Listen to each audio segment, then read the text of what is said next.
Wait, boy.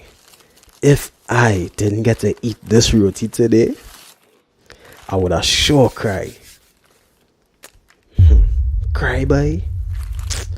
I's a big man, though. Men supposed to cry? I wonder if it's safe to cry in front of my woman. What woman really looking for these days in a man? Are most women happily married or just happy to be married? Talk Heavy Podcast.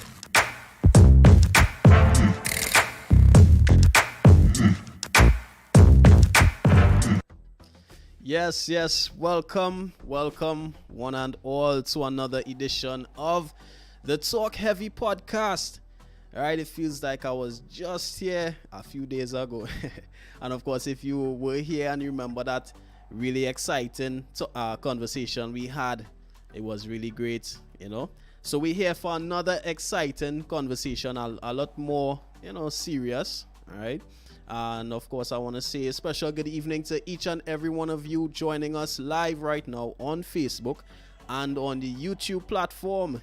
All right, so you're onto the Talk Heavy Podcast where the vibes is light, but the talk is heavy. I'm, of course, yours truly, Justice, ready to start something. Press the excitement button.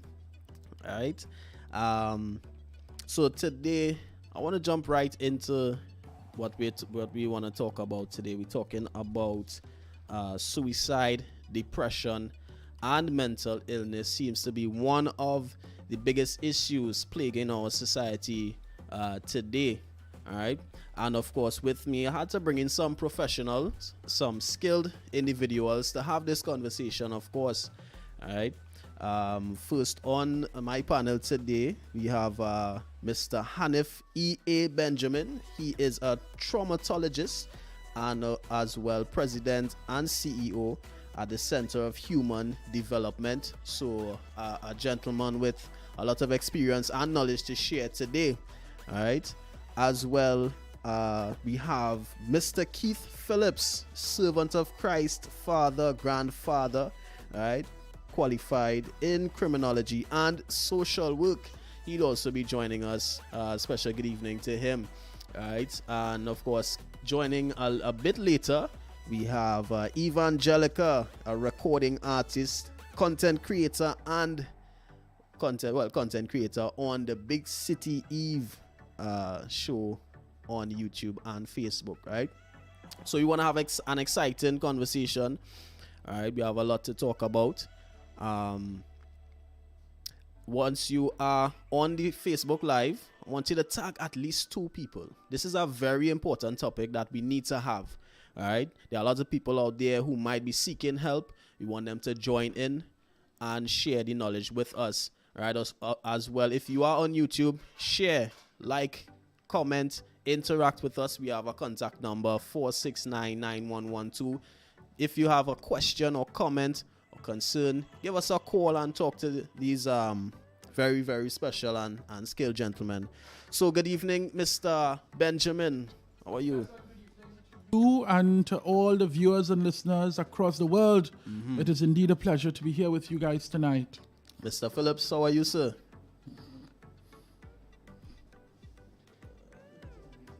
You just need to unmute your device.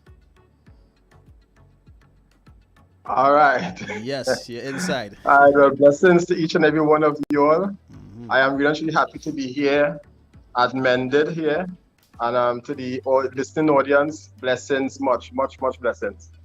Yes. So, gentlemen, the country was shaken by the devastating news of a Princestown couple who both took their lives. Right, 40-year-old Steve Jogmahan and Charlene Ramke, soon 38, was said to be facing financial hardships. That is, their trying times and tragedy was recorded in front of their 9-year-old daughter before committing the act. All right. I want to just throw out this question real quick out there, right? So we hearing wind of financial issues. It was reported that was the situation in the video. What are some of the other reasons people tend to turn to, suicide and all of that. That's me. Yeah. Yeah, Mr. Yeah. That is one of the many reasons people go or move to suicidality. That it's a process, huh? And I want to start by making it very clear, because a lot of people have the belief that you have to have a mental illness to commit suicide or to have suicidal ideation, and that is not true. So you can have mental illness and be suicidal, and you can be suicidal without mental illness. And so what you have happening here is people who are living with depression, anxiety, they may go down that suicidal path, or people who would have been in an emergency situation or a sudden situation or a social difficult situation where they don't see a way out, tend to turn to suicide as well. It doesn't mean that those people may have been living with mental illness, but it means that their ability to cope with the difficulties of life overwhelmed them to the point where they believe that was the only option. You see? And so we need to be able to put it in its category early so that people can understand that people who are living with mental illness, yes, but there are those who are not living with mental illness who also become suicidal and commit suicide. That's very interesting. So Mr. Benjamin, what you're telling me is I could be a normally functioning young man, and something comes up, and there's something that just clicks. Hey, just end it right here. Right here. And while what has happened over the last 2 weekends shook the nation, as it should, because every death is a concern. And so, but what we are not paying attention to is suicidality has been part of our society for a very long time. As a matter of fact, we are right behind Guyana and Suriname in terms of the numbers in relation to suicide. And the fact that you're saying that, something happened and you ended, how frequently we have heard where the man get horn and that's it. Kill, suicide. Or there is a situation in a family, kill, suicide, or just suicide. This is something that's been happening in our villages, in our homes, in our communities for quite some time. And so, but Trinidad and Tobago is a special place where the same thing keeps happening, but we are shocked the same way every time. And I'm saying, at what point we're going to realize that this is part of our tapestry and we need to treat with it. So I'm really excited that we can get into how we treat with this, because this has been here. We have been dealing with this for a long, long time. And so it is important for people to understand the signs and symptoms, because I tell you this, there is always a sign. I often wonder if reaching the point of suicide, it starts at a point, right? Now that you've revealed that it could happen to anybody, just click like that. But Mr. Phillips, I want to get your opinion to weigh in on this, right? Does it start from a point where sometimes the person starts being depressed, starts at a stage, they start self-inflicting pain, right? What is that process like? Does that exist? Well, in terms of suicide, as Mr. Benjamin indicated, one doesn't necessarily have to be depressed in order to really want to commit suicide. So sometimes it is very impulsive, right? Something happened, something happened and so on like that, and you just want to end your life now. Now there's something what in terms of when you're looking at the whole aspect of suicide, there's something what you call passive and active, right? And active is basically where the person is actually planning in his mind, they are processing. Am I speaking too fast? No, go ahead. Yeah. Listening. So what happens is that the person really and truly, they are planning. They have these thoughts, these ideas of suicide and so on like that, right? And they are planning. But the passive aspect now is a little different, right? Is that they believe that life is not worth living and so on like that. And as a result now, their coping mechanism is basically not as strong as we would like it to be. And that's why in terms of I think Benjamin indicated later, we'll talk about the treatment. But let me just say, when you're looking at treating suicide and so on like that, it could also be a challenge. And I'll say the reason why I'm saying it could be a challenge because behavioral science is not predictable as natural science. So someone may come to a counselor, a therapist, as the case may be, and who knows, probably they may feel good after they come, but then as they step outside, as they go home, and something may trigger that for them to make some kind of an impulsive decision to do that. So it's really critical for us to really have a level of appreciation and recognize, as Benjamin indicated, these symptoms, right? Because it's something that is really it's something that cannot really be you can't put it on a finger just like that, Right. But again, there are certain processes and so on that whereby you could eventually try your best, to ensure that the person reach a level of some kind of homeostasis or balance, as the case may be. Yeah. What are some of these signs and symptoms? What do they look like? So because of how I started, I will continue along that line. So people, because I'm sure people who are listening or viewing, some might be living with mental illness, depression, anxiety, and there are those who just stressed out and fed up of life, fed up of how things going. And so for those who are living with depression, mental illness, what it looks like is a serious withdrawal, right? Where you are no longer interested in the things, the people who you once loved. As a matter of fact, they can become agitated and push people away in an angry manner. Aggression. So, aggression, to try to break that level of love. So it becomes easier to commit the act, right? You find that people is really preoccupied with death and dying. And if I die today, and if I die tomorrow, and if I die next week. So you find that conversation coming up a lot. You will be better off without me, and the world will be better off without me. So they speak of doom and gloom constantly, right? You're talking about people who don't see tomorrow in any respect, right? They have no plans. They have stopped living literally from a mental perspective. That is when you know you're going down that road, right?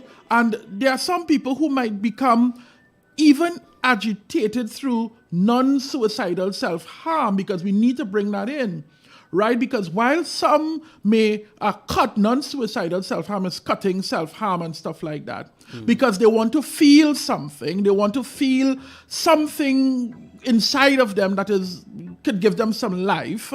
So they do that, and that may lead to suicidality as well, because they keep cutting to try to feel a release. They're not getting a release, and then they cut too deep. And so sometimes you have people who commit suicide who did not mean to die or did not want to die, but wanted relief, you see. And so that is when you put non-suicidal self-injury in the mix. Now, for the others who are, as you say, just so people, we could call them the just so, right? You're living your life, and those are immediacy, right? Mr. Phillips spoke about it. It's immediate. Something has happened now. The bank repossessed your car now, right? You just lost your mortgage on your home now. Your spouse left you now. Those are some things that happen. And what happens, there is a state of confusion, panic, and shock. And when you are going through those motions, you have lost the emotional connectivity, because we are emotional beings. And once you're not able to deal with things from an emotional perspective, or your emotion overrides you, then you don't see how you could process this. At this point, they don't want to have a conversation with no one, because they have the belief that no one will understand, that I am alone. This is embarrassing. This has embarrassed my family. I can't deal with this. How can I face my wife? How can I face my children? How can I face my husband? How can I go back to work knowing that this has happened? And so those are some of the things you look for with people who are living with mental illness, and for those who, as we call just so, experience some sudden change in their circumstances. In some cases, social circumstances as well. Something happened to someone who is very much prominent, for example, leaking of sex videos and stuff like anything that could cause shock and embarrassment that you don't think that you can deal with. Somebody's arrested for something probably sexual offenses or something like that. You find people commit suicide as well because they can't go through the embarrassment and what it may do to their families. And so it is important for us to pay attention to the both lines, those who are dealing with mental illness and those who may not be dealing with mental illness but has been thrust into a circumstance that they have lost control over and have not been able to muster coping mechanisms to deal with it. Wow. I could recall an incident where when I was like 15 or 16, about to write CXC, and that year 2008, I'll never forget, the exam papers were leaked. So everyone had to write over maths, English, CXC, and CAPE. And CAPE is much more advanced than CXC. It's much difficult. And a student from a school in Trinidad, he couldn't take it. He committed suicide. Right. So, and the report it stated that he was a properly functioning young man, played sports, was active in his family life and that type of thing. So it really is a crazy thing indeed. Do you think that we've become desensitized to the concept of death itself? That's to be as well? Mr. Phillips. Yeah, go I oftentimes ask myself that question, especially what's happening around us on a frequent basis, right? Especially with homicides and so on like that people tend to get desensitized in relation to people being killed and so on, right? So I think that our society, and I'm seeing from my perspective, right? Our society basically has become really desensitized as a result of what has been happening. Like it has become a norm in most quarters, if I may say. In relation to suicide, and if I may add to what Benjamin indicated, a lot of signs to you also see with persons who taking suicide is that you leave a little note. Right, and sometimes if you get that note in time, you could provide some level of support. But a lot of times, you only get the note right after the fact, and that could be a bit traumatizing because suicide itself is very deep. Because while the person may be thinking that, listen, if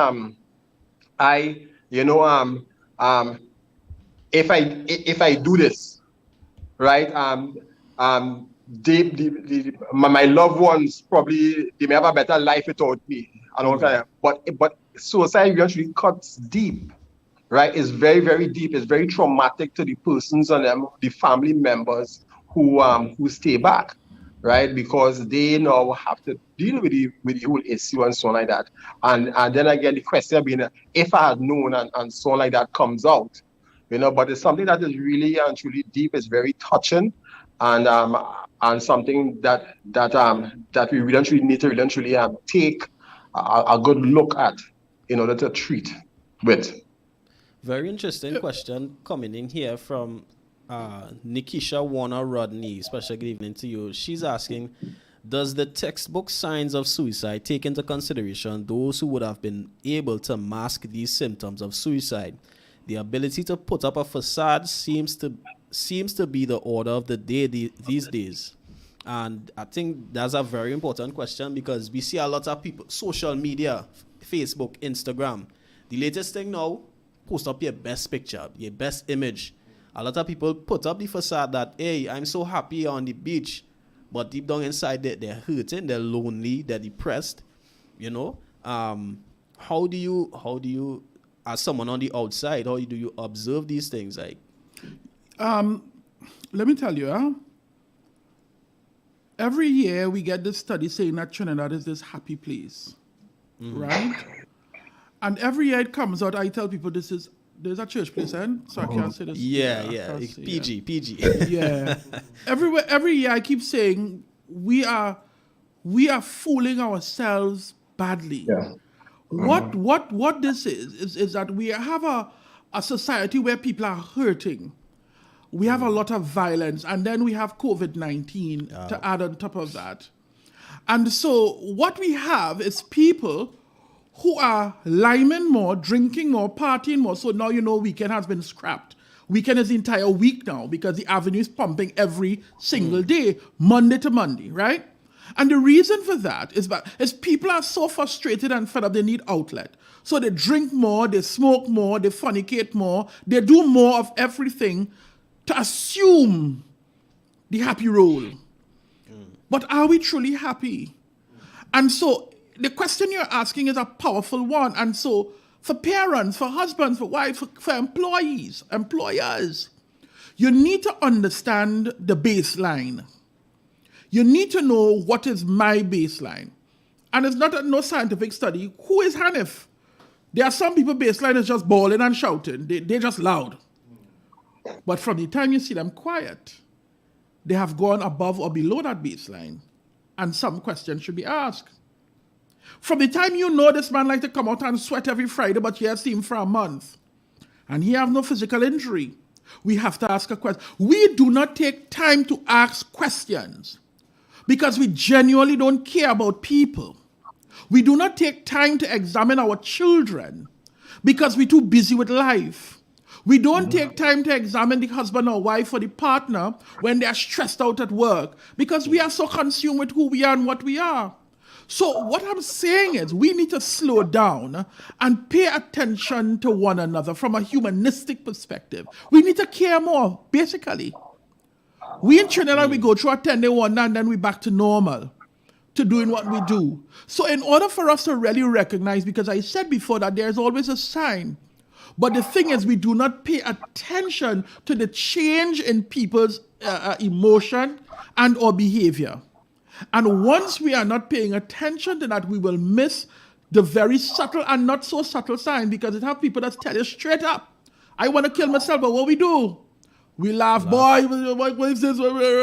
We don't take it seriously until, boy, he was thinking, I thought his joke he was making, And so I tell you, don't ever make no suicide joke with me. I carry in the hospital one time. Don't ever make no suicide joke with me at all. Because the mere thought of it means that something is lingering in your mind that requires processing. It may not mean that you want to die. You remember I said before, suicide is the will to die. But there are some people who are stressed and they don't see a way out. So in order for us to really begin to work on this, we have to understand our baseline, understand your employees, understand the people in your house, understand when your son or daughter had a rough day and you coming at them because they have a little attitude as opposed to sit down and say, yo, what is he saying? Talk to me. We're not doing these things. And so people are suffering in silence. You put on your mask when the morning comes and when you reach home. I have always said, if the pillow could speak, what would it say? Because that's where the real conversations does happen. So we mentioned the family aspect of things, and I know, Mr. Benjamin, you specialize in dealing with children. I deal with the entire lifespan, just so you know. Right, of course. And within your recent conversation with the Guardian, you mentioned that you're talking about the child, that this daughter who would have witnessed this incident and she'll be traumatized possibly for the rest of her life if it's not treated. Right. Thank you. Because I wanted to make sure you're adding that last part there. Yeah. Let me tell you something. Suicide, and I think Philip said it best when he spoke about the community, because I said a suicide is not just an individual act. It is an act that reverberates like a pond with a pebble dancing across. That is what suicide does. It reverberates throughout the community. The school, the workplace, the community, the church, the mandir, the mosque. right? Wherever these people were, they are now affected by this.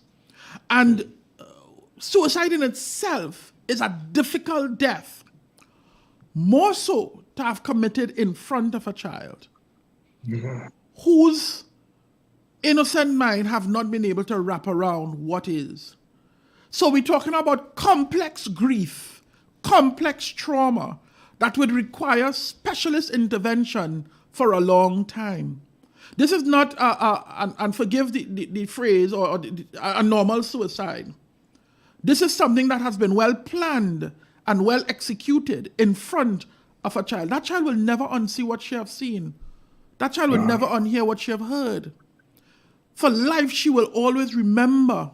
And what is significant about children, when there are problems at home, they tend to blame themselves. So if this child is in this predicament, you could imagine the dreams, the nightmares, right? You're talking about a child who may regress in caprices, enuresis, that is wetting of the bed, right? Soiling yourself. The child may no longer be able to sleep in the dark if the child was sleeping in the dark. The child may regress in their behavior to the point even of thumb sucking. That is how far it goes because they want to soothe themselves. The very safety of the child's environment has been removed. No matter how bad things are with you, your child is comforted just by your presence. All are we hungry together? That child happy. All are we have no job? That child happy. Because the Superman and the Superwoman is there with them. We are always assuming that a child want the good shoe and the child want this and the child... No, the child want to talk up and say, I love you. That is all. You understand? Everything else is secondary. And so that child might be going through so much, and I'm speaking in general terms for other children who might have experienced or is experiencing these symptomatologies. It is important for us to, right now, create a safe environment for that child. The child need to go back to a place of stability, whatever that is. Very, very interesting. You would mention that. I'm seeing someone asking here. Shout out to Mr. Randall Rodney, CEO of Mended Studios. He's asking, how early should one begin talking to a child about suicide? Mr. Phillips?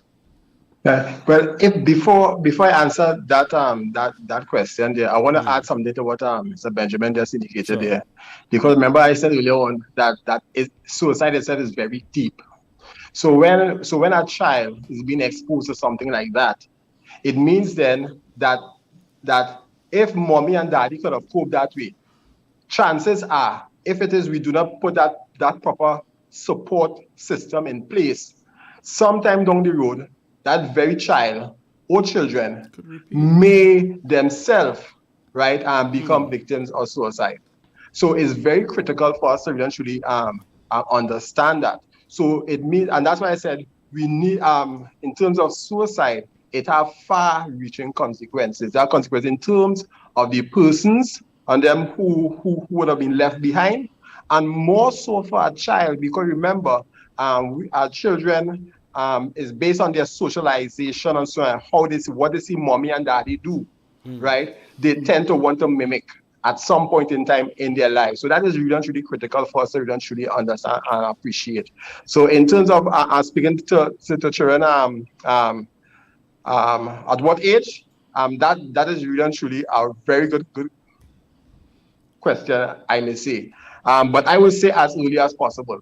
If I draw reference to my children, right? A lot of times they will ask questions from since probably ABC, right?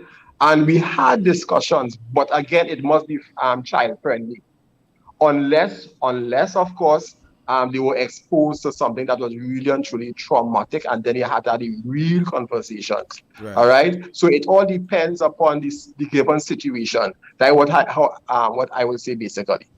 If I may, just to add to that, what I call it is the conversation starts at zero.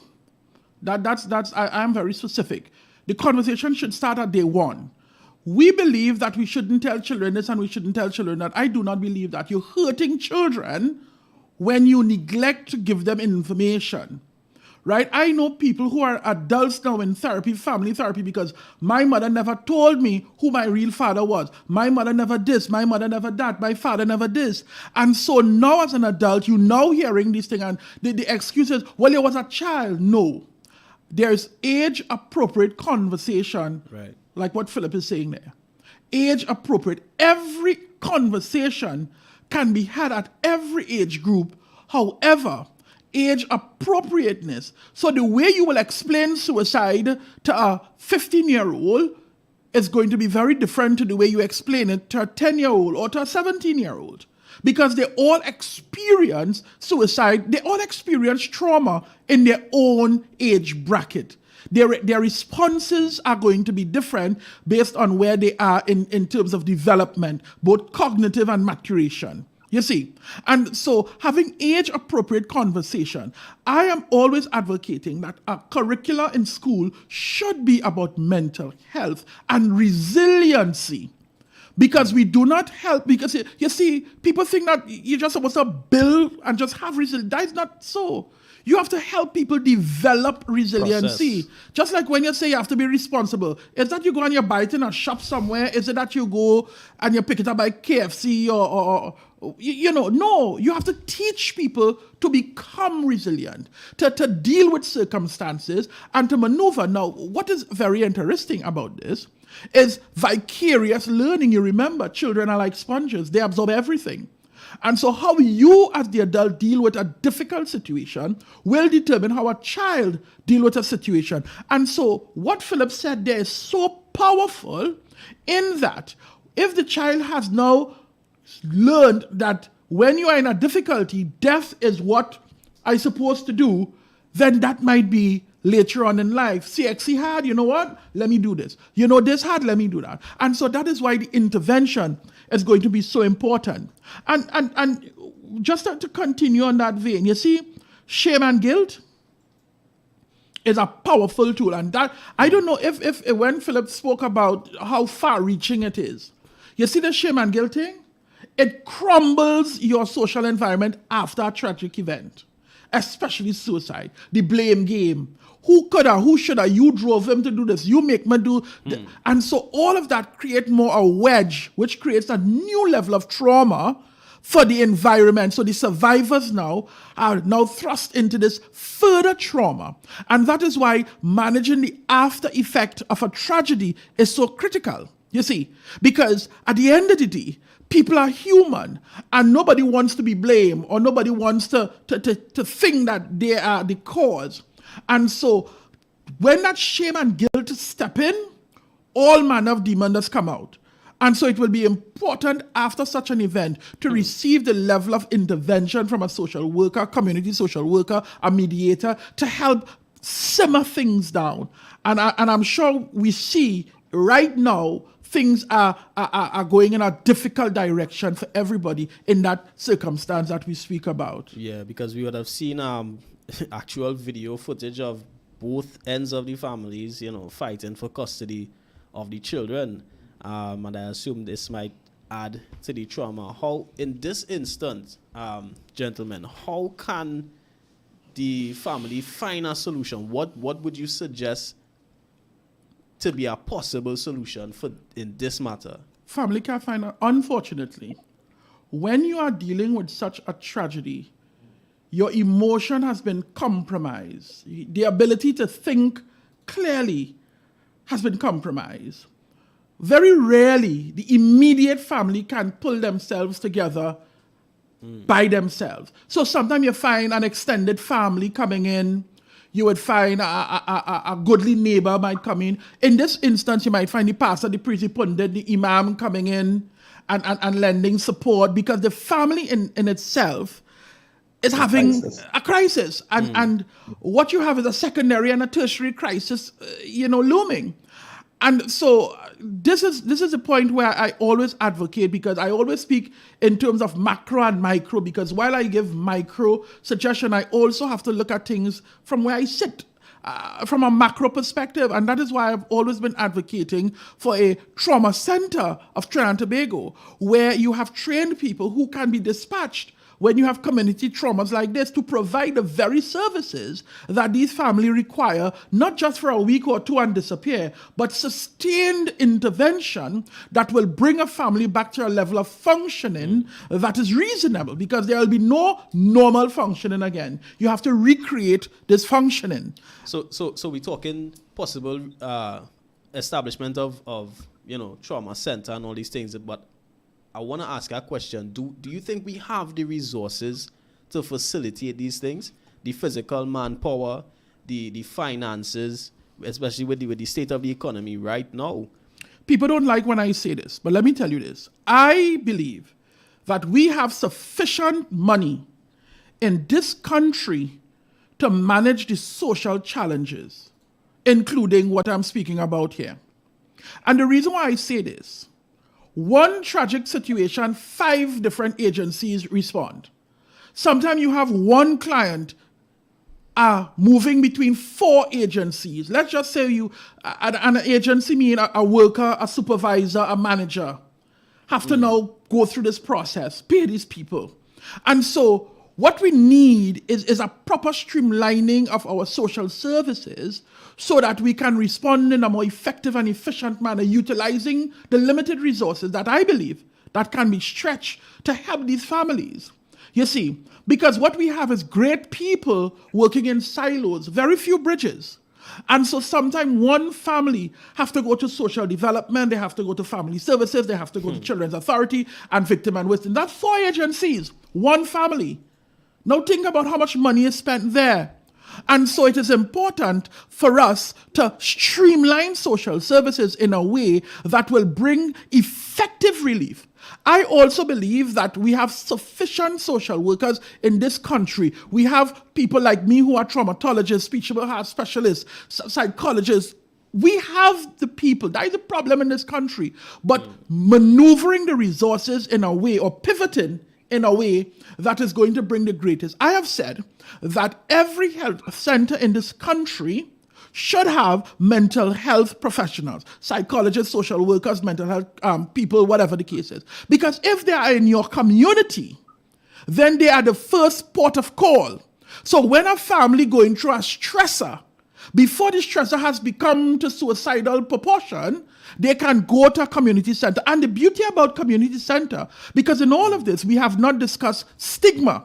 Mental health is still a taboo subject, and the stigma is very real. So people don't want to readily go for mental health treatment. No man want to readily go and say, hey, I'm struggling with my wife and I have a problem. But when you go in a health center and everybody sit down either in the hot sun waiting to go in, or sit down in somewhere that nobody knows what the person to their left, right, front, or back is in there for. So it removes the stigma altogether. So if you have mental health people there, and a person come to see the psychologist or the social worker, nobody's going to know. And if nobody knows, then we would have removed the stigma. And if we remove the stigma, it means that people would have gotten the help that they so deservedly need. So you're saying normalize the process and of seeking assistance in the first place. Definitely. And you mentioned men, as men too, we I don't know if there are the avenues available for men especially, or is it that men are just generally stubborn and we want to take on things on our own head on? Mr. Phillips, what do you think about that? Well, I'm glad you made mention about men, because in my humble view, I think that sometimes men do cry out, but because we live in a kind of patriarchal type of society, because we live in a where man is macho, you understand? A lot of times you go to someone who you believe could provide that level of support, and what they do, they may eventually laugh at you. Hey, what happened? But you are a big man, you can't handle that. And a lot of times what happens is that this person withdraws. Right? Because the reality about it is that, remember, I think Mr. Benjamin spoke about it. So we are emotional beings. We want to have conversations, and a lot of times, I want to say, I mean, we on suicide here, and probably there is a link. Many a times, we see men, and we put men in a certain category, and we put a woman in a certain category. But in all, in my humble belief is that they ought to be treated in some level of similarity. For instance, from a child, you will beat a young boy if it is that he is not if he's a certain way. If it is probably, you see, you say, you're just like your father, you're this, you're that, the other, right? You kind of curtail his ability to express himself. But the girls now, you give them that you give them that freedom to speak. And sometimes I have asked myself in terms of who are the ones who being abused more. But that's a different discussion. But in relation to men, I will really truly say that men just need to talk. Men need to have a partner who they could really speak to. Men need to really truly go outside here and just do what men can do. And that's why programs like these are really truly critical. Men did, whereby you can really truly really touch the heart of men, right? And to me, when we as men start to really have that conversation, I mean this true and direct conversation in terms of how we feel, in terms of how what we are going through, it will provide that level of assistance to us in terms of going forward. So in my humble view, we men need to really talk. We need to really talk. I see the bottle. The bottle is not, where's the bottle? The alcohol and so on like that. We revert into alcohol. That is not the answer. But we need to really have true and rich conversations. Yeah. So, if I could jump in there, because this is powerful. This is a whole topic in itself. But statistically, men, when men want to kill themselves, they kill themselves. There is no long talk. Yeah. And that ties in. Yeah, that ties into the whole emotion thing. Men are not the kind to carry their emotion on their sleeves, and because for a long time we were told that if you have emotion, you're a sissy, you're a faggot, you're a girl. Stop. I mean that's just what it is. That is what we have all heard it. You can't fall down and cry and stuff like that. So men from a very long time have been placed in this man box and has become emotionally illiterate. And therefore, when they decide to commit suicide, they commit. And that is why the numbers for boys and men is the highest. While female attempt suicide, men commit suicide. Because when they decide they want to. Now, I must admit, over the last couple of years, there has been a recognition that men need their own space. And I know the government in some ministries would have created some programs. But as with all things, these programs are short-lived. And what we need is sustained programs to allow safe spaces for people to be who they are and to express how they feel, when they feel, how they feel. Until we are able to do that, we are just putting plasters on sores that continue to get big and turn into big ulcers and stuff like that. But it is important to break down suicidality.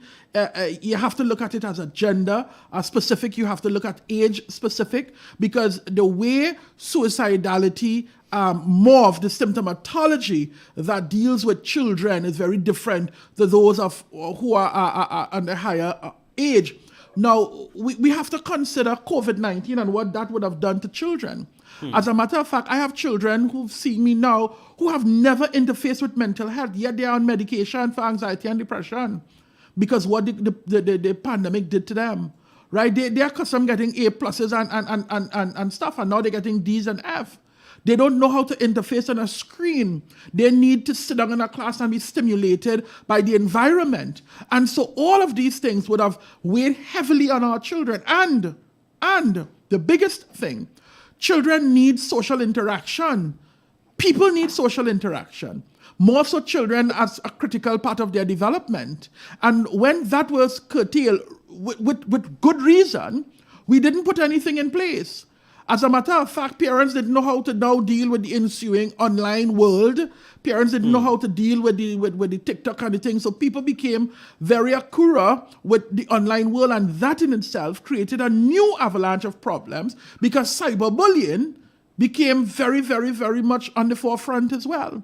And children would have committed suicide because of things coming and emanating out of social media. So it is all around. And so a sustained education program about suicide must be on the forefront of our schools, our churches. But sometimes we don't want to talk about it because it's too taboo. So and if I may add there, I think there need to be sustained social programs in general, because and that is the reality. Sometimes we start something hot and sweaty, lasts for probably a few months, a year or two, and that's it. And as you quite correctly say, it needs to be sustained. Consistency. Yeah, so a lot of powerful information from these gentlemen, very much qualified. We do want to encourage you to continue sharing the live. Tag someone you might think that this information might be helpful to. All right, remember we are on Facebook and on YouTube, the Talk Heavy Podcast YouTube channel. We want to take a quick break, and we will be right back with more Talk Heavy Podcasts. We've got a lot more to come still. Yeah, so.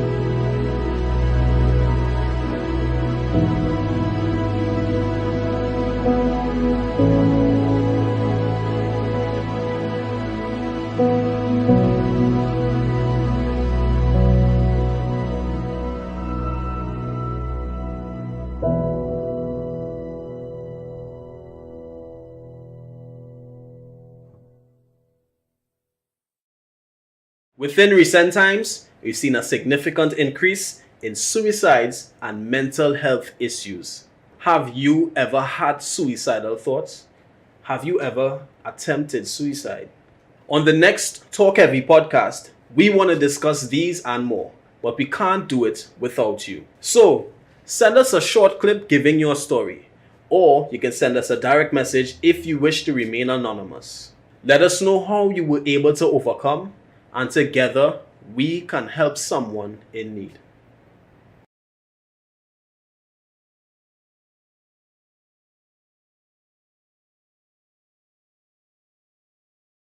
Additional housing along with exceptional charity outreach led by activist Avenel Hector Joseph. All right. If you are in need of support, if you can identify someone in need, or if you want to get on board to support ITNAC, all right, contact them at 868-394-2042 or via their social media platforms, Instagram and Facebook. Just search ITNAC, all right, ITNAC. Is there not a cause? I want to throw this question out there real quick, right? I've actually seen some comments from some people putting into the incident a couple weeks ago with the couple that committed suicide. People often say that they're selfish, right? Committing suicide is a selfish act, all right? They often say, hey, there are people you're leaving loved ones behind to suffer, to take care of your responsibilities now. How would you guys comment on something like that? I don't subscribe to that belief and or notion, because when you understand the level of desperation involved in one thinking or having suicidal ideation and or going along with a suicidal plan, if you understand the mental challenges, the stress factor, the emotional challenges that is involved, those are rational things that the people are saying there. That is when you're sitting in a rational place, you could have that kind of conversation. But when you are dealing with life or death, feeding a family, or a mental health challenge, there is no rationality there. All level of rational thinking and reasoning and deduction gone out the window. Because if there was rationality, then we wouldn't have suicidalities. You see? And so I do not believe in that statement, because the people who are dealing with the level of suicide or suicide ideation, they are far gone in their mind in terms of the challenges that they face. They are not seeing any way out. As a matter of fact, most of them believe that if they go, the people who are left behind will be better off without them. I would draw your mind back to a 15-year-old, I think, would kill himself a couple of years ago. And in his letter, as a matter of fact, he told everybody that he was going to kill himself. And in his exit, he said that my mother and them would have one less mouth to feed. Wow. They see as if they are rescuing, they are saving people. Wow. So we have Evangelica on the program here on the panel as well via Zoom. Good evening, Eve. You hear me? Hi, good evening. Yes. You all are hearing me? Yes, we're seeing and we're hearing you. All right. Okay. So the question just thrown out there, people tend to think that committing suicide is a selfish act. All right. What's your comment on this?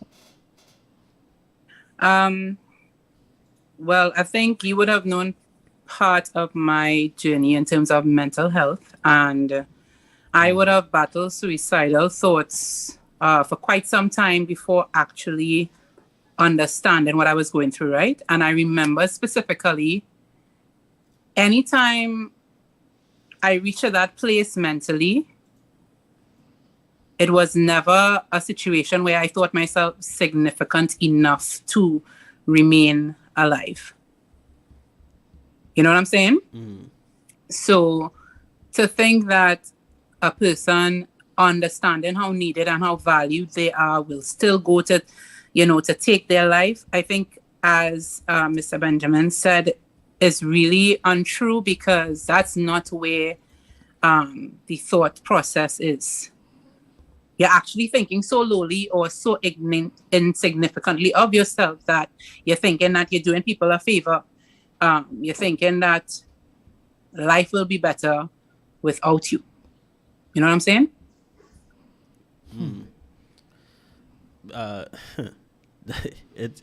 It's crazy. I'm thinking, right? Does society tend to have the same compassion for people who commit suicide but murder suicide, right? So in this instance, a man, he's depressed, he having issues, he come home, probably found his wife with another man, right? Murders the wife, takes his own life, right? I don't see your face, you turning up already, Sasha. So we're saying that we need to have compassion for people who would commit suicide as a result of depression, their own issues and whatnot. We can't say that, hey, these people were selfish, they shouldn't have done that. Are we to have the same compassion now for people who commit murder-suicide? Yep, go ahead, Mr. Benjamin. Listen, you see, when we start to put things in categories like that, that is where the difficulty lies. And that is where the education must come in. Because we are human and because it's murder, suicide, people, of course, take a very negative view and approach to that. And so we have people, so you have to protect the woman, you have to do this, you have to do that, which is all well and good. But until we understand what was going through the mind of that person, then we can do nothing. I remember at a certain point, I was having a conversation with the Honorable then Attorney General. And I remember I said to him that you cannot legislate for emotion. You could put a bail to be 2,050,000 years in jail. Once my emotion has been compromised, There is no thinking about, oh my God, I might go to jail. At that point, all you're thinking about is, I have no way out. Whether or not, and we have to have real conversation, whether or not he believes that that woman is his or property, however he sees it. The fact is that once you get to that emotional state of serious despair, dark doom and gloom, where you are seeing no way out, that is the challenge that we are facing. So I really don't see less empathy or sympathy or whatever. I see a person who could not deal with circumstances and took it one step even further, right? As horrible as it is. So what we have to do, I always ask people, what did we learn from the past murders, suicides? What are we learning now and what are we teaching people? And I think that is where we need to go. We need to not just talk about what it is, because I think we have exhausted the what it is conversation. And there must come a point when we begin to speak about, what do we do? How do we treat with this? How do we treat with how intimate partner violence happens? Right? Because I always say, when you talk about domestic violence, intimate partner, we have a situation where the victim is a perpetrator, the perpetrator becomes a victim, and the cycle continues until it gets to a bad or a breaking point. How do we provide the intervention to the people in the community? How do we help them in our church, again, in our religious sector? What do we do when we see these signs of fighting and withdrawal from these families or these people? Eve?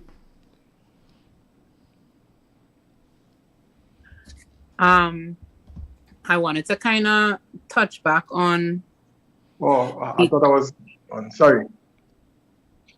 No, go ahead. Sorry.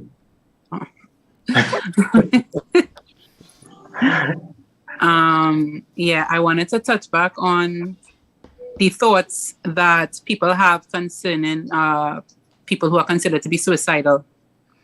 When it comes to, I remember always hearing people saying that suicidal people are weak. Mm-hmm. You know, they are considered to be so weak. And one thing I will always take into consideration is the fact that it is in us, like it's natural in us to protect ourselves. So like if it is somebody goes to hit us, we flinch, right?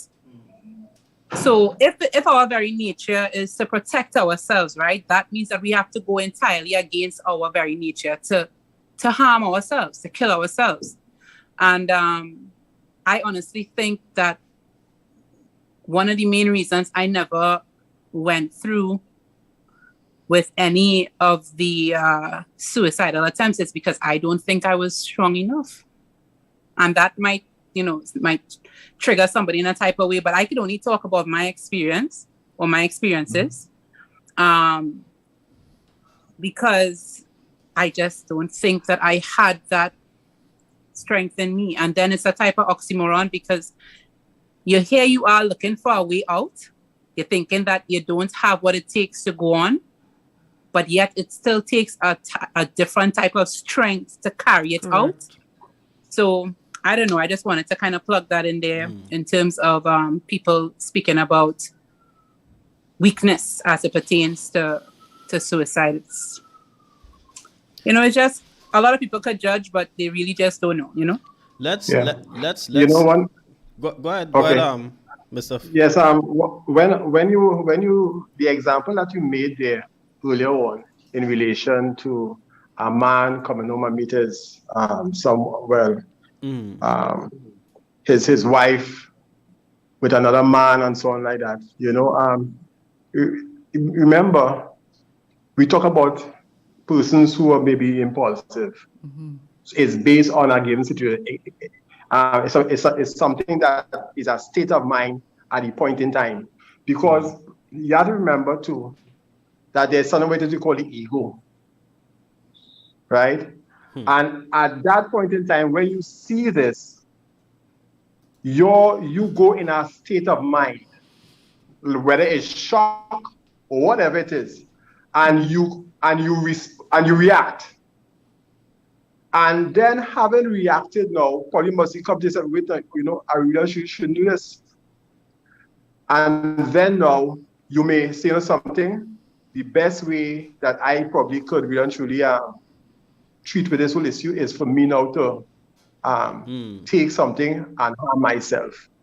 So it is something that we just kind of just say that, listen, the person is selfish, right? I mean, persons could say whatever they want to say, but the reality of the situation is the state of mind the person may be in, the type of coping mechanism that he or she may have, based, and a lot of times these things can be based on one socialization to it, right? And so it's really critical for us to as Sir Benjamin said, and I like what is Eve indicated. She could speak from her from her side, her story, because her story, even though it may be similar to somebody else, may have a different outcome. And that's why I said earlier on that natural sciences is different from behavioral sciences, because behavioral sciences, you could do all the research, you could do all the theory and so on and so on and so on like that. But at the end of it all, right, that person could step outside and something could trigger. And based on all their coping mechanism and all kind of thing like that, whether they did anger management or stress management, again, based on their coping mechanism, chances are they could go into some kind of a depression and probably harm themselves. And that is a reality. So I wanna jump back to Eve for a quick minute, right? So you shared your experience, with the whole that state you was in and whatnot.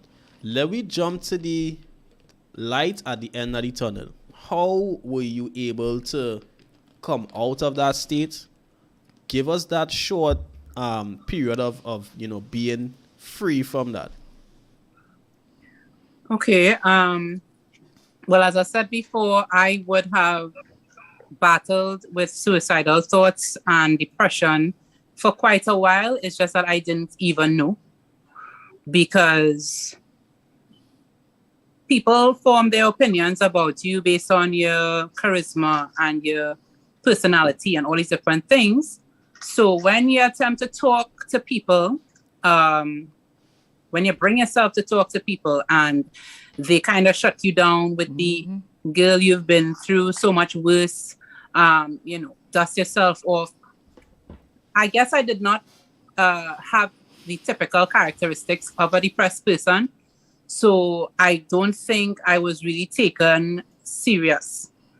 So I was unaware for many years, and I was dark for many years. It's just that people did not know, because, as I said, of my charisma and all this thing, right? So it was in 2020 when COVID hit, and you could be depleted emotionally, spiritually, even physically at times. But you see, when it comes to your finances, I think that was what I think was the last blow.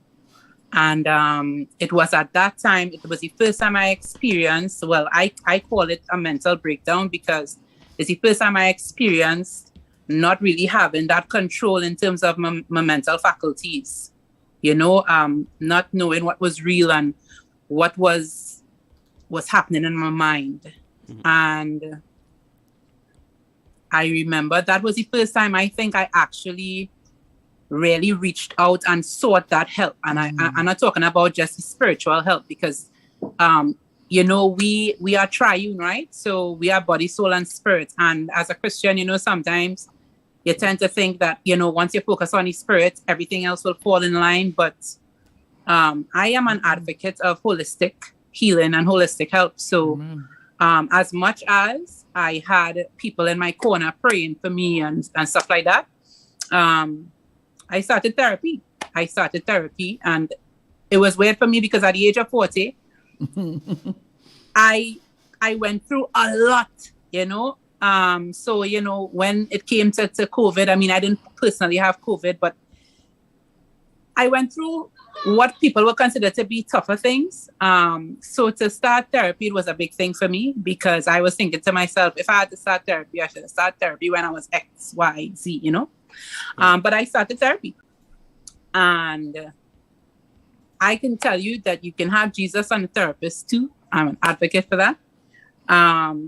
But that was really the start of the healing that you're seeing now. If I really want to jump in there, and thank you so much for putting it into perspective there, because I like to talk about the purple onion. And what you are speaking about is literally the purple onion for those of you who cook, right? And when you slice that onion down the middle, you see the layers.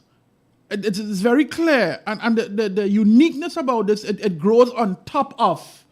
You understand? It don't grow from the inside. It grows on top of. So it's layer upon layer. And what you spoke about is that you are resilient, dealing with challenges, and somewhere along the line, it became too much. That one layer became that layer.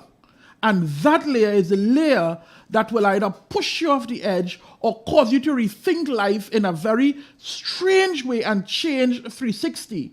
And what you spoke about is real when you talk about the financial challenges.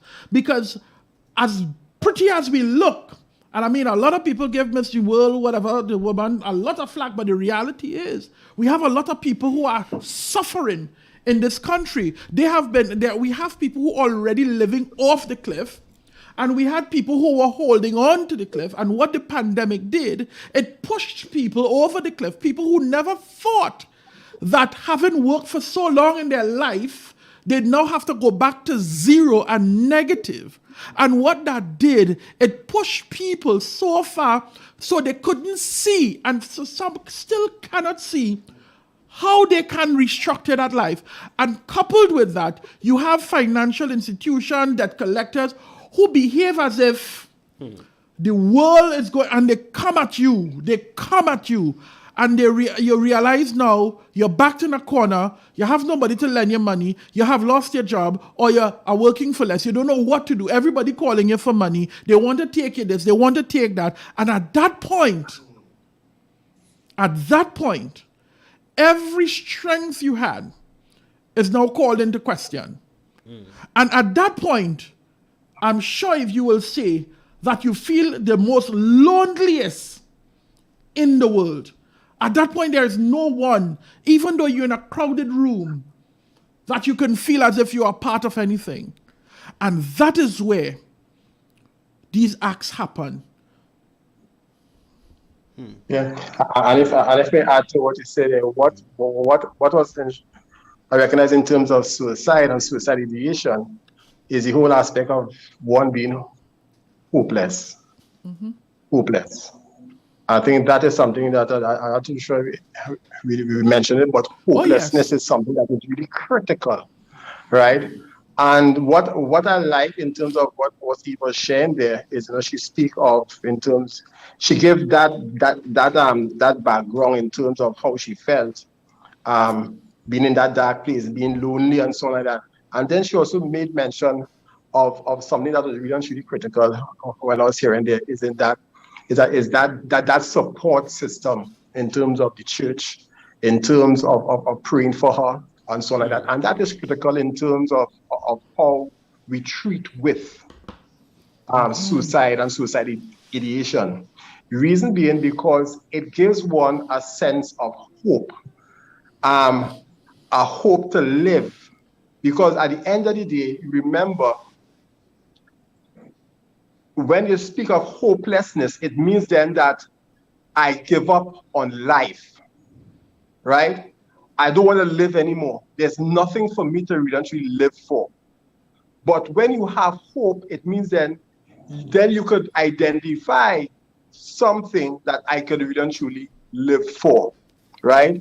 And I was hearing that coming through also too, in relation to when she was just sharing there, right? And that is also critical, because that is what someone who maybe going through suicide may have to think in terms of having that support, in terms of looking for something to hang on to, that life string. I know in the Christian faith, we believe that, listen, that lifeline is Jesus, right? That is the one that we hold on to, that hope, that blessed assurance, and so on like that.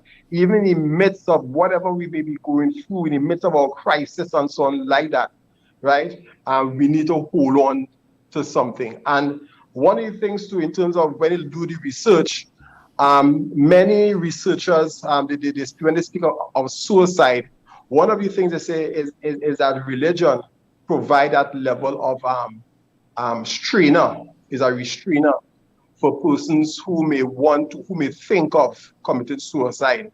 But because of their religious belief, they may not. And that is something too we also need to look at too, because again too, there is that level of support system, that level of one hanging on to something that they can hope for. And that is really critical in terms of treating with suicide ideation. Mm-hmm. I want to share a message coming through on the WhatsApp. Someone would like to ask a question and share a situation that is, a real life situation. Remember, if you want to remain anonymous, you have that option as well. You can WhatsApp us at 868-469-9112, or you can give us a call live on air, right? The person is saying, how do you help a parent who sends their child to other relatives to be looked after instead of being there? As mentioned, these things have an impact on children, right? On the child. I've been trying to force this situation with the parent, but I see no change. I have spoken to the child, and the child has faced some trauma, right? I'm assuming it's at the relative residence, and there is a deep sadness. What steps can be taken to help the situation toward the parent and for the child to avoid leading to depression and other mental illnesses, especially when suicide was a distant, one-time occurrence in the family? Immediately, what comes to mind is the comment is speaking to, moving the child and stuff like that. What I would want to know is what is going on in the social environment. Yuri Brenner coined the ecological model, and that ecological model speaks about everything that surrounds the child. And so it is important when you get in there is to understand what might be going on. Because the parent putting the child by a relative might be to save that very child. Probably the parent is at a point where they may not be able to cope with and or deal with whatever they're dealing with. But the problem is nobody might be helping the parent deal with what they're dealing with. So what you have to understand in its fullness is what is going on in the social environment, what is going on around the child. And once that has been identified, you now begin to put things in place to treat with that. So whether or not you need to provide support for the parent so that they can become at a better place to do what they need to do in terms of parenting, whether or not you need to provide support for the relative, whether or not you need to ensure that the relative place is safe enough for the child. And again, having conversation with the children, not just picking them and shipping them away, but explaining to them why these things are happening so that they can understand. Again, I go back to age-appropriate conversation. And also, even when the child is moved, the parent should still be part of the child's life. But again, we go back to the support system around the social systems. If we do not have that, then we're going to continue to have problems in relation to the tapestry of our family. So it will be important to find out in that circumstance what is going on with the parent, why they feel the need. And let me tell you something. No parent, let me not say no, very few parents willingly gives up a child. Very few. And for those that did, something probably was wrong, that needs to be ventilated as well, right? Whether or not in their own mental health, whether or not in their own social environment, whether or not in their own readiness, whether or not in their own understanding, but it means that a conversation, some form of intervention needs to happen. So let's not be too quick to cast aspersion, blame, and or shame or anything, but rather let the first tool be that of understanding. Right. Yeah. Do you think it? Justice, excuse. Yeah, sure. I just wanted to ask a question because I am hearing a lot of focus on the adults, and I'm not saying that the focus should not be there, but I just wanted to get understanding, as Mr. Benjamin said. You said in the text that there was some sort of trauma, right? Mm-hmm. At the relative's place where the child goes, but the person is also saying that the child frequently bounce around different locations, right, and adapts easily. Right, the parent shows up not frequently, but at some intervals. So what I'm gathering is that the parent isn't really fully active in the child's life, Right. Now, as much as we're not casting blame and we're not putting any focus on blaming anyone, making anyone feel any less of the situation that they're in, my concern is still, however, the child, because from personal experience, when I was young, 2 going on 3, I had to go to a trusted home because of my mother's job, as well as other siblings. She just could not, I guess, maintain me being my age, being pregnant, and having an older sibling. So I was sent to a trusted home.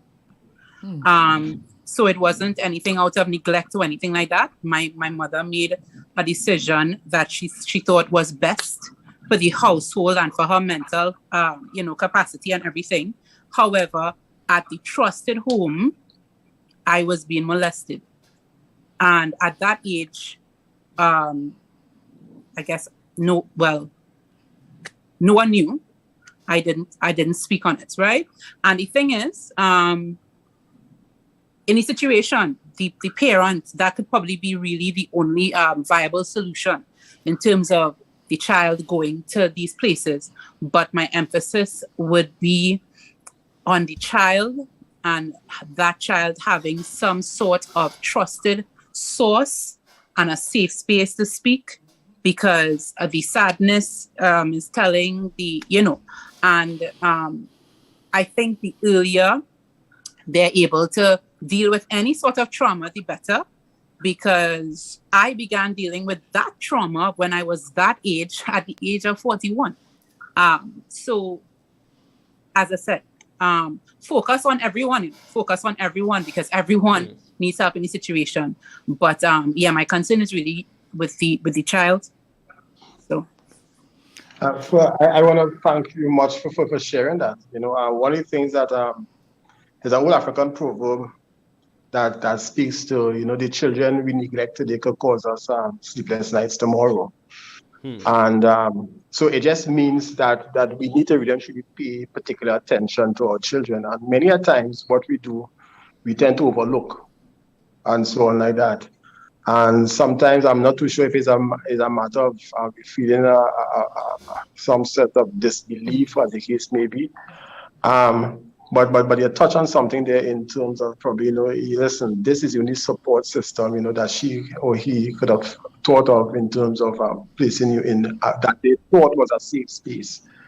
And that's something that I really should be glad because these are really truly real conversations we really need to have and see what we can do as a people, as a community, because the old African proverb rings true where it say that it takes a village to raise a child, and if that is so, it means then that the villagers in that village ought not to really truly abuse that child and so on, but need to really truly nurture that child so that child could be an upstanding citizen and so on like that, right? That's right. And so we really actually need to have a conversation, and that's why I really and truly I really and truly have to thank you for sharing that. Probably that is something that we need to really and truly have a further discussion on. Definitely. Yeah, we may need to have a part two to this discussion. We're almost out of time. I just want to touch on one last thing before we leave, right? Hearing of the story with the Princestown couple, it really bothered me that they reached a stage where they recorded it. Have we become a society where everything we recording from happy moments, sad, to the point of right before your suicide? How do we process this?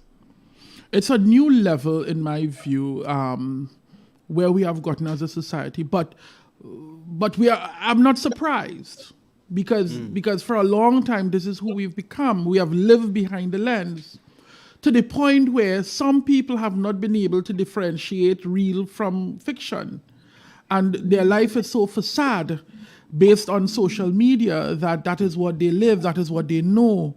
And so we are not having any real conversation in terms of the internet, the World Wide Web, and what that means. We're not having any real conversation. We're talking about it from a good perspective that we need it, and we do. But we are not speaking about the negative consequences on our children. For example, children who would have been on homeschool for 2 years now don't want to go back to school, because now you have to go in real life, and they don't want to do that. They want to go on the internet and be on, those things. So it means that we have to have a different conversation, because we have gotten to a new place. We see where people are drowning, and rather than reach for help, we reach for a phone. We see crisis, accident. Before the accident, family can be notified of a death. The family is looking on social media and seeing dead bodies and saying, but wait now. That is where we have gotten to. And until we have gone back to a place of humanity, what Philip said about the village has disappeared. There is no village. That's, as he said, it's an old adage. It's not here. We close our window when the screams are loud at night, and we put up the music so that the screams from next door don't disturb us anymore. We are no longer the people who cook food and go to our neighbor in the main. We are no longer those people. And that is why the level of trauma in the society remains where it is. Because everyone is thinking about only one person, and that's me. And until we start to think about the person to the left and to the right, we're not going to go in anywhere. And I'm not saying that to say that we don't have caring people, but I'm speaking about in the main. We are no longer caring. It's about me and protecting my own. Mr. Phillips? I'll be honest, that itself, to me, is still a challenge in my mind in terms of why it is that they would have done that. Again, probably they want to send a message. Probably, I don't know, it's a cry for help.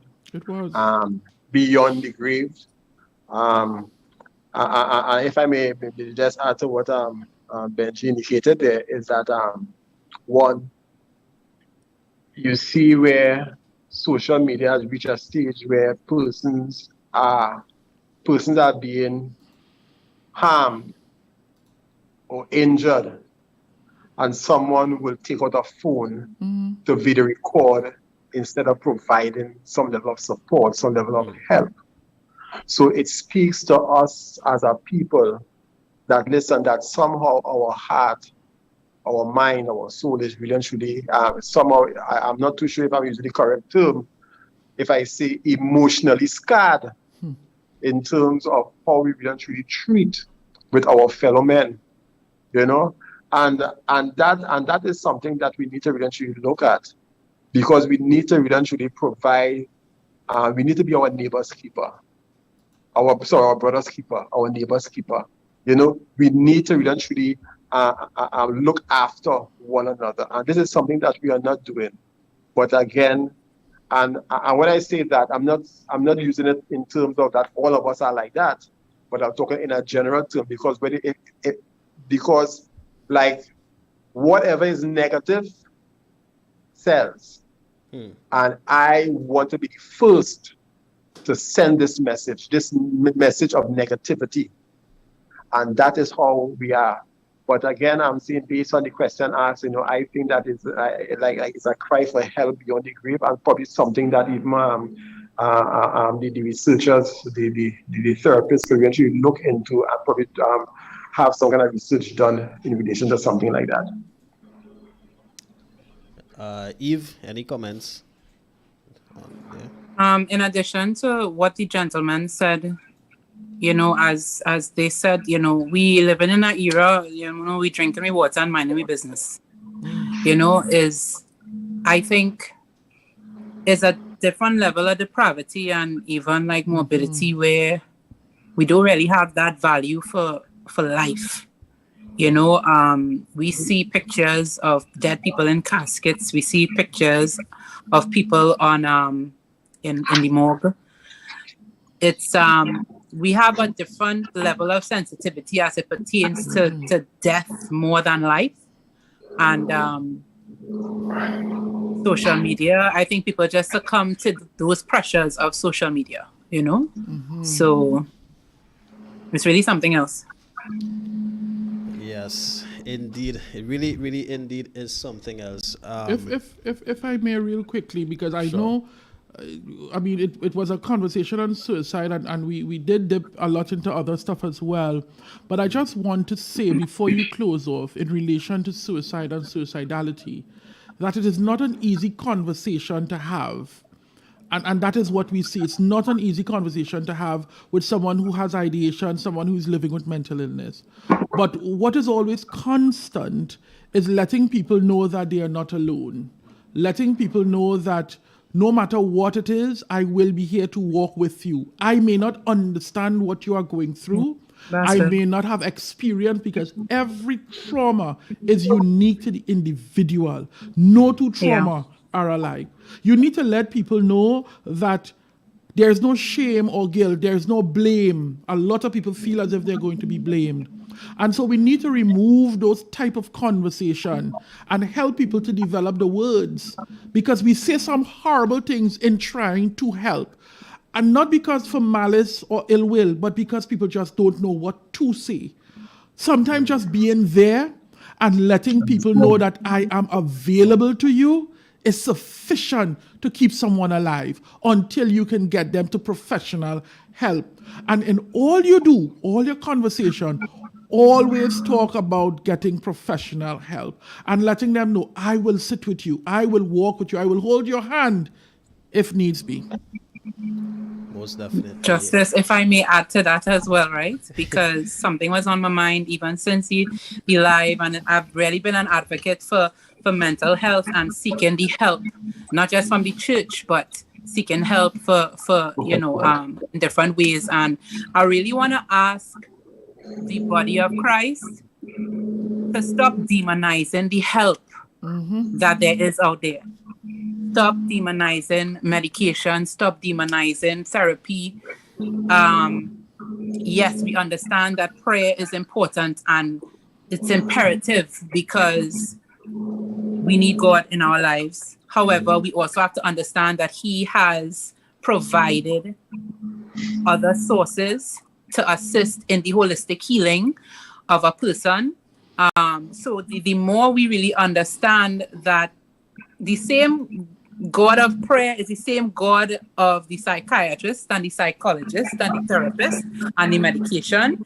And we really need to get rid of all those things that we have built up in our own minds as it pertains to mental health. We need to be educated and we need to support in the right way. If the person needs more than prayer, help them get more than prayer. You know what I mean?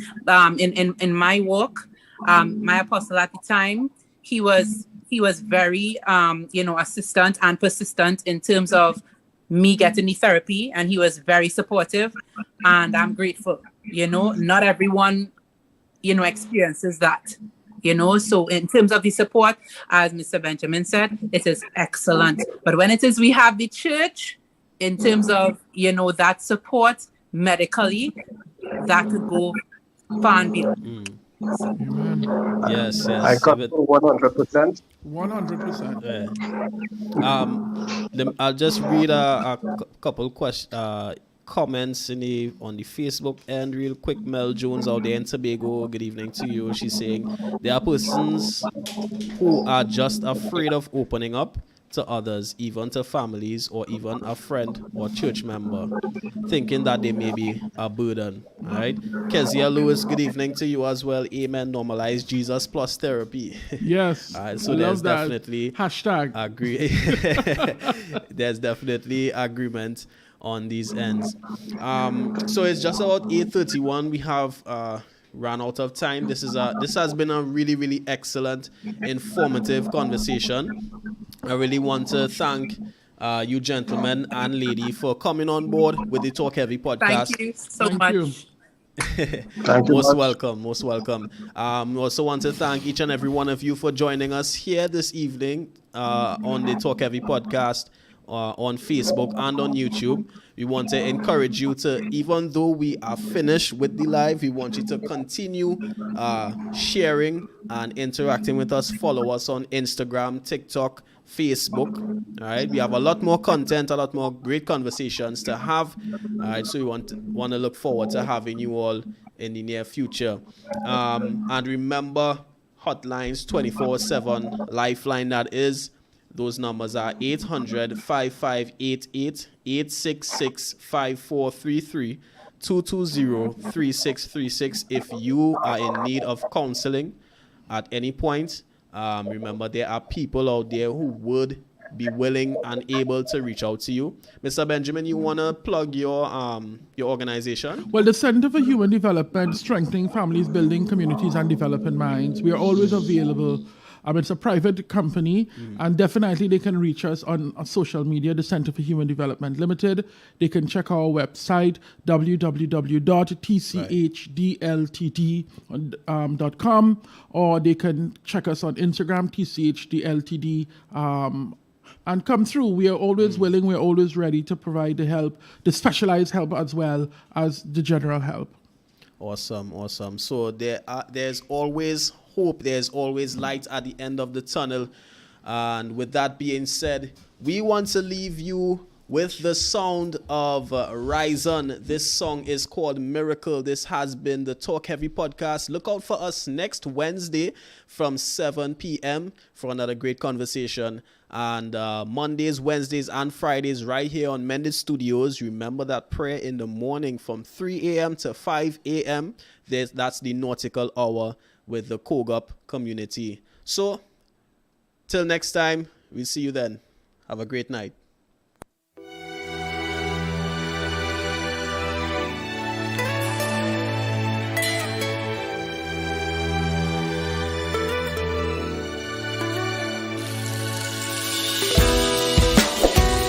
Do you know who you are in the sight of the King?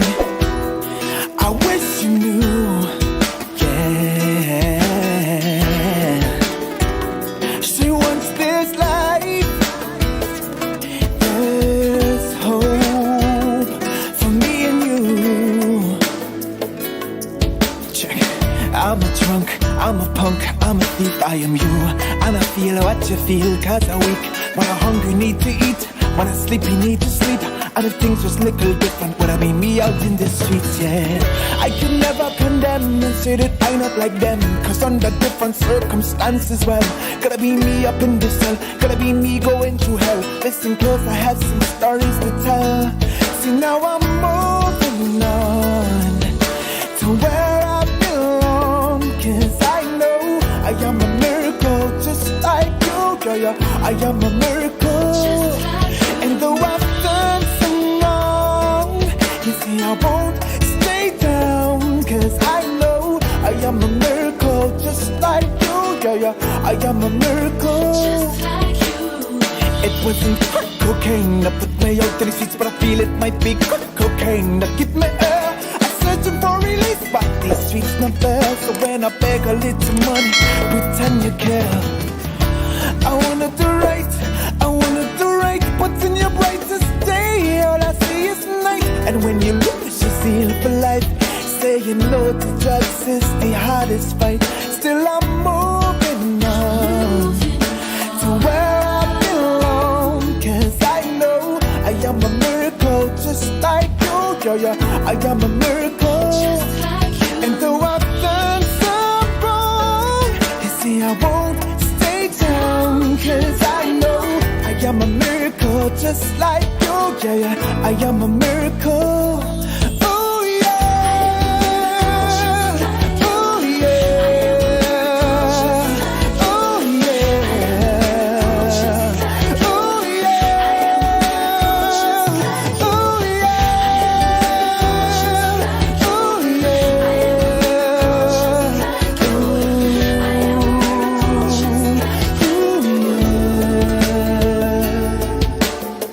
I was touched once or twice as a child. No lie, my house was this everyday route as a child. And I wonder why man never abhorred me. Cause when I speak the truth, my family never support me.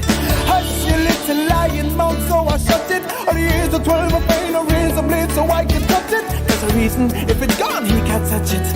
But I'm a big man now, so everybody better watch it. My heart so cold, can't budge it. My eyes blood red, fill buckets. And if your memories never make you vomit, then I suggest you be still and stop judging. You see I'm moving on to where I belong. Cause I know I am a miracle just like you. Yeah, I am a miracle. And though I've done some wrong, you see I won't stay down. Cause I know I am a miracle just like you. Yeah, I am a oh, oh yeah. Oh yeah. Oh yeah. Oh yeah. Oh yeah.